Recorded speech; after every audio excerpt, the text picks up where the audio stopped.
How can we use the sentence pattern as and as? Welcome to a new lesson. ഇന്നത്തെ ക്ലാസ്സിൽ നമ്മൾ ചർച്ച ചെയ്യുന്നത് ആസ് എന്ന സെൻറ്റൻസ് പാറ്റേൺ എങ്ങനെ കൃത്യമായി ഉപയോഗിക്കാം എന്നതുമായി ബന്ധപ്പെടുത്തിക്കൊണ്ടാണ്. നിങ്ങൾ ഒരു വ്യക്തിയെ മറ്റൊരാളുമായി താരതമ്യപ്പെടുത്തുമ്പോൾ, ഒരു വസ്തുവിനെ മറ്റൊന്നുമായി താരതമ്യപ്പെടുത്തുമ്പോൾ ആസ് പ്ലസ് അഡ്ജക്റ്റീവ് അല്ലെങ്കിൽ അഡ്വർബ് പ്ലസ് ആസ് എന്ന സെൻറ്റൻസ് പാറ്റേൺ ഉപയോഗിക്കാവുന്നതാണ്. You are as toll as your father. നിങ്ങൾ നിങ്ങളുടെ പിതാവിനെ പോലെ തന്നെ ഉയരമുണ്ട് എന്ന അർത്ഥത്തിലാണ് ആ സെൻറ്റൻസ് പറഞ്ഞിരിക്കുന്നത്. അതായത് നിങ്ങളെ നിങ്ങളുടെ പിതാവുമായിട്ടാണ് താരതമ്യപ്പെടുത്തിയിരിക്കുന്നത്. ഇവിടെ യു എന്ന നൗണിനെ ടോൾ എന്ന അഡ്ജക്റ്റീവ് ഉപയോഗിച്ചുകൊണ്ട് വിശേഷിപ്പിച്ചിരിക്കുകയാണ്. എന്താണ് അഡ്ജക്റ്റീവ്? അതായത് ഒരു നൗണിനെ വിശേഷിപ്പിക്കുന്ന വാക്കാണ് അഡ്ജക്റ്റീവ് എന്ന് പറയുന്നത്. അപ്പോൾ നമുക്ക് ഈ പാറ്റേൺ ഉപയോഗിച്ചുകൊണ്ട് മറ്റൊന്നിനെ താരതമ്യം ചെയ്യാൻ വളരെ ഈസിയായി സാധിക്കും. He is as good A singer as she is. അവൻ അവളെ പോലെ തന്നെ മികച്ച പാട്ടുകാരനാണ് എന്നാണ്. സെയിം ആണ് അല്ലെങ്കിൽ ഈക്വൽ ആണ് എന്ന ഒരു അർത്ഥം കിട്ടുവാൻ വേണ്ടിയിട്ടാണ് ആസ് എന്ന പാറ്റേൺ ഉപയോഗിക്കുന്നത്. കൂടുതൽ ഉദാഹരണങ്ങളിലൂടെ നമുക്ക് കൂടുതൽ ഇതിനെക്കുറിച്ച് മനസ്സിലാക്കാം. Your sister is as smart as you എന്ന് വെച്ചാൽ നിങ്ങളുടെ സഹോദരി നിങ്ങളെപ്പോലെ മിടുക്കിയാണ് എന്ന് വെച്ചാൽ രണ്ടുപേരും മിടുക്കികളാണ് എന്ന അർത്ഥമാണ്. The day were as bright as usual എന്ന് വെച്ചാൽ എല്ലാ ദിവസത്തെയും പോലെ തന്നെ ഇന്നത്തെ ദിവസവും നല്ല തിളക്കമുള്ളതായിരുന്നു, നല്ല വെളിച്ചമുള്ളതായിരുന്നു എന്നാണ് പറയുന്നത്. ഇനി നമുക്ക് തുല്യമല്ലാത്ത കാര്യങ്ങളെ താരതമ്യം ചെയ്യുന്നത് എങ്ങനെയാണെന്ന് കൂടി പരിശോധിക്കാം. അതിനായി നോട്ട് ആസ് ആണ് ഉപയോഗിക്കുന്നത്.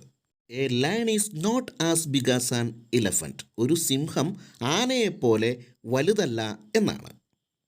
She is not saying as loudly as she can. അവളെ കൊണ്ട് കഴിയുന്നത്ര ഉച്ചത്തിൽ അവൾ പറയുന്നില്ല എന്നാണ്. അപ്പോൾ ഇത്തരത്തിൽ തുല്യമല്ലാത്ത ഒരു കാര്യത്തെ താരതമ്യം ചെയ്യാൻ നോട്ട് ആസ് ഉപയോഗിക്കാം. ഇനി നമുക്ക് അഡ്വർബ് ഉപയോഗിച്ചുകൊണ്ട് എങ്ങനെയാണ് താരതമ്യം ചെയ്യുന്നത് എന്ന് കൂടി പരിശോധിക്കാം.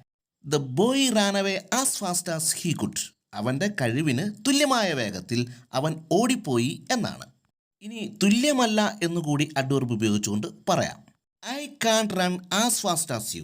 എനിക്ക് നിങ്ങളെപ്പോലെ വേഗത്തിൽ ഓടാൻ കഴിയുകയില്ല എന്നാണ്. ഇനി എബിലിറ്റിയുമായി ബന്ധപ്പെടുത്തിക്കൊണ്ട് ആസ് എങ്ങനെ ഉപയോഗിക്കാമെന്ന് നോക്കാം.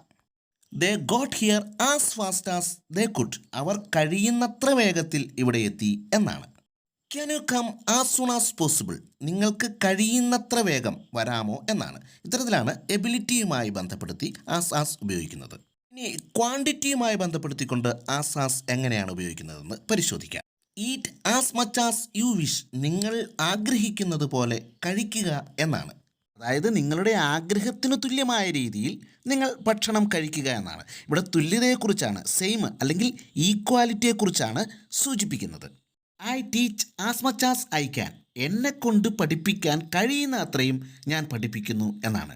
I teach as much as I can. മറ്റൊന്നുകൂടി, this phone doesn't have as many features as the other one.